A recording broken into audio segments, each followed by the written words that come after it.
छात्रों के हित के आगे इस्तीफा दिया है।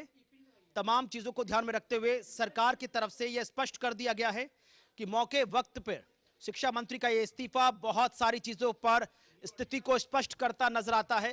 सरकार किस हद तक युवाओं को ध्यान में रखते हुए अपना हर एक पहला और अंतिम फैसला ले रही है, यह बहुत ज्यादा महत्वपूर्ण हो जाता है।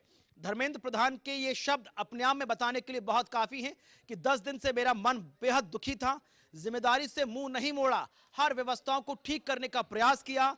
एनटीए के 2 अधिकारियों के बड़े तबादले कर दिए और तबादलों के बीच कई ऑफिसर्स को बाहर निकालकर रास्ता दिखा दिया। उसके बावजूद भी जब चीजें नहीं सुलझ रही थी, तब जाकर इस्तीफा दिया गया है। यानी इससे पहले भी लगातार सरकार की तरफ से प्रयास निरंतर किए जा रहे थे।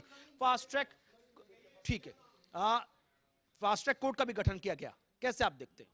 देखिए, जिस तरीके से आंदोलन आग की तरह फैल रहा था और जिस तरीके से आंदोलन के अंदर अराजकता फैलाने वाले तत्व शुमार हो रहे थे, ये राष्ट्रहित में फैसला था कि अगर वो डिमांड करते हैं कि शिक्षा मंत्री धर्मेंद्र प्रधान का इस्तीफा होना चाहिए, तो धर्मेंद्र प्रधान ने इस्तीफा दे दिया। मुझे लगता है कि ये बहुत ही राष्ट्रहित में फैसला है। ठीक है, हमारे साथ हम राजनीतिक विश्लेषक नवीन दुबे जी जुड़े हुए हैं। नवीन सर, कैसे आप देखते हैं किसकी जीत हुई है? लोकतंत्र की जीत हुई है, छात्रों की जीत हुई है, सरकार की जीत हुई है, विपक्ष की जीत हुई है, किसकी जीत हुई है?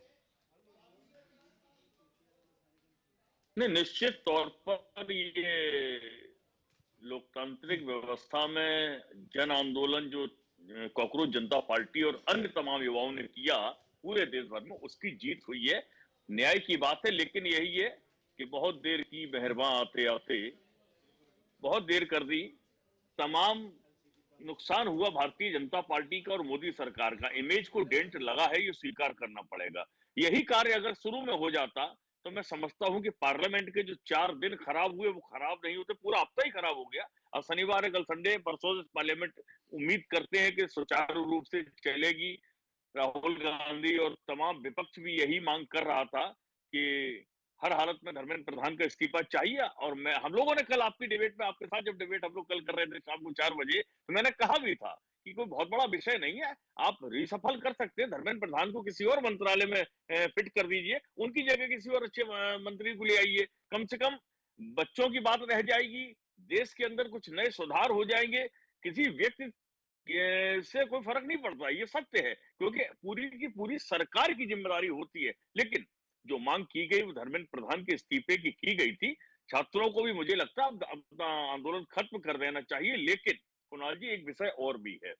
अब इस आंदोलन ने जो नई प्रणाली को जन्म दिया है, इससे एक चीज आप समझ लीजिए कि अभी सामान्य वर्ग के बच्चे भी आगे आ रहे हैं। हमने तमाम तमाम बच्चों को देखा है। तो निश्चित तौर पर आप ये मान के चलिए, अभी आरक्षण के खिलाफ, SC ST एक्ट के खिलाफ, UGC के खिलाफ भी बड़े आंदोलन होंगे।